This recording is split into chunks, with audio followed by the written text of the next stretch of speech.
যোজনী বা যোজতার সংজ্ঞায় প্রথমেই বলতে হয় যে কোনো মৌলের ইলেকট্রন বিন্যাসে সর্বশেষ কক্ষপথে যত সংখ্যক ইলেকট্রন থাকে অথবা যত সংখ্যক বেজোড় ইলেকট্রন থাকে তাকে বলা হয় মৌলের যোজনী বা যোজতা।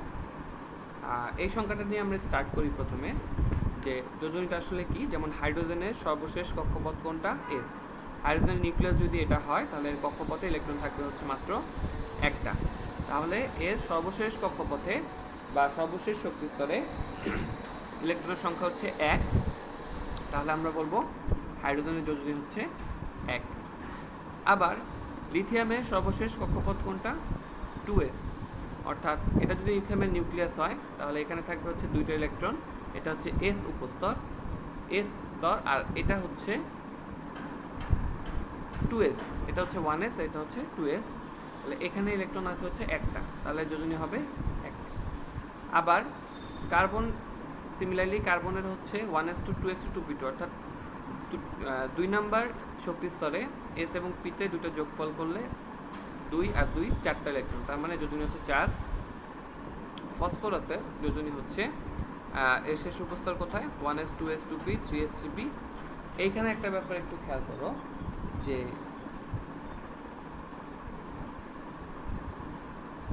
3s এবং 3p এই দুটা মিলিয়ে ফসফরাসের যোজনী হওয়ার কথা ছিল 5, কিন্তু ফসফরাসের যোজনী হচ্ছে 3। এই জিনিসটা কেন ঘটলো? এর কারণ হচ্ছে আমি যখন সংজ্ঞাটা বললাম সেই সংজ্ঞাটায় একটা ত্রুটি ছিল। ত্রুটিটা হচ্ছে এরকম, যে কোনো মৌলের ইলেকট্রন বিন্যাসের সর্বশেষ কক্ষপথে যত সংখ্যক ইলেকট্রন থাকে অথবা যত সংখ্যক বিজোড় ইলেকট্রন থাকে, সর্বশেষ কক্ষপথে যত সংখ্যক বিজোড় ইলেকট্রন থাকে তাকেও কিন্তু যোজনী বা যোজ্যতা বলে। তাহলে এখানে খেয়াল করো 3s2 3p 3তে ফসফরাসের প্রথমটা হচ্ছে নিউক্লিয়াস, তারপরে হচ্ছে 1s, তারপরে ধরলাম আচ্ছা হচ্ছে 2s, তারপরে হচ্ছে 3s। এখানে 3s কিন্তু দুইটা, অর্থাৎ এরা কিন্তু জোড়া বেঁধে আছে 3s এ কিন্তু দুইটা। আর লাস্ট পি যে উপস্তরটা আছে এখানে কিন্তু ইলেকট্রন আছে 3টা। এখন একটা জিনিস পি উপস্তর সম্পর্কে আমাদের একটু জেনে নেওয়া উচিত, সেটা হচ্ছে যে পি শক্তি স্তরটাতে এর মেনলি 3টা পার্ট থাকে, পিএক্স, পিওয়াই এবং পিজেড। এবং এরা একটা নীতি আছে, সেই নীতিটা হচ্ছে হুন্ডের নীতি বলা হয়। হুন্ডের নীতি অনুযায়ী এই পিএক্স, পিওয়াই, পিজেডের প্রত্যেকটাতে দুইটা করে ইলেকট্রন ধরতে পারে।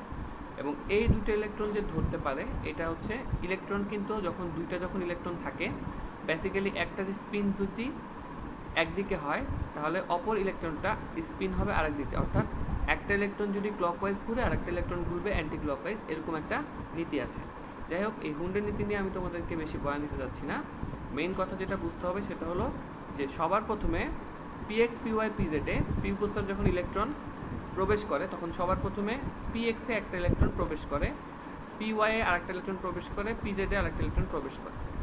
এখন দেখো কার্বনে কিন্তু 3p উপস্তরে 3টে ইলেকট্রন ছিল দেখে 3টার পরে কিন্তু শেষ হয়ে গেল।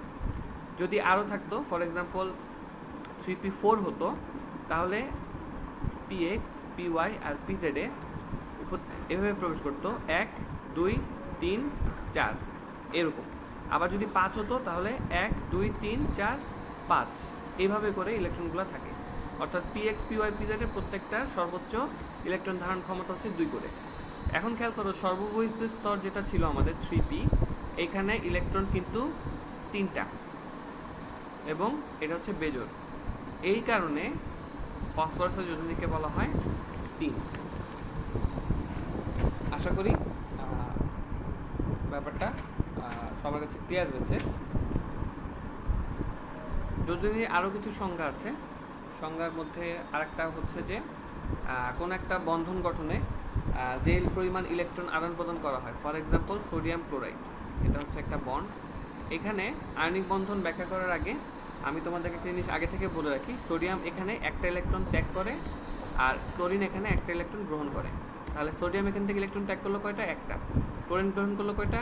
একটা। এখান থেকেও আমরা বুঝতে পারি সোডিয়ামের যোজনী হচ্ছে 1, ক্লোরিনের যোজনী হচ্ছে 1। আবার ফর এক্সাম্পল CaCl2, এখানে ক্যালসিয়াম ইলেকট্রন ত্যাগ করে 2টা, আবার ক্লোরিন ইলেকট্রন এখানে গ্রহণ করে কিন্তু একটা করে, অর্থাৎ 2টা ক্লোরিন 2টা ইলেকট্রন গ্রহণ করে। তাহলে ক্লোরিন কিন্তু গ্রহণ করলো একটা ইলেকট্রন, আরেকটা ক্লোরিন গ্রহণ করে আরেকটা ইলেকট্রন।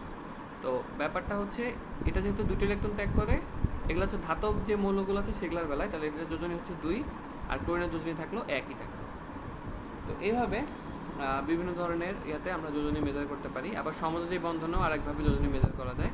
তো এই জিনিসগুলো আমরা আস্তে আস্তে গ্র্যাজুয়ালি আসবো। আশা করি যোজনীর মোটামুটি একটা কনসেপ্ট আমাদের মাথার মধ্যে সেট হয়েছে। আর আরেকটা ব্যাপার বলে রাখা ভালো যে হিলিয়াম, নিয়ন, আর্গন, ক্রিপ্টন, জেনন, রেডন এগুলা যে নিষ্ক্রিয় গ্যাসগুলো আছে এগুলা কারোর সাথে কোনো বন্ড গঠন করে না, কোনো ইলেকট্রন আদান প্রদান করে না, এবং এরা হচ্ছে রাসায়নিকভাবে প্রকৃতিতে নিষ্ক্রিয় এবং এক পরমাণুক অবস্থায় পাওয়া যায়। এদের যোজনীকে ধরা হয় শূন্য, এবং এই শূন্য যোজনী সকল প্রকৃতিতে যত সকল মৌল আছে সবাই এই যোজনীগুলা বা এই নিষ্ক্রিয় গ্যাসের ইলেকট্রন বিন্যাসগুলো ধারণ করতে চায়। ঠিক আছে, এই জন্যই রাসায়নিক বিক্রিয়াগুলো সম্পন্ন হয়। তো এই ব্যাপারগুলো নিয়ে আমরা অ্যাট লেন্থ কিছু পরের টপিকে ডিসকাস করব।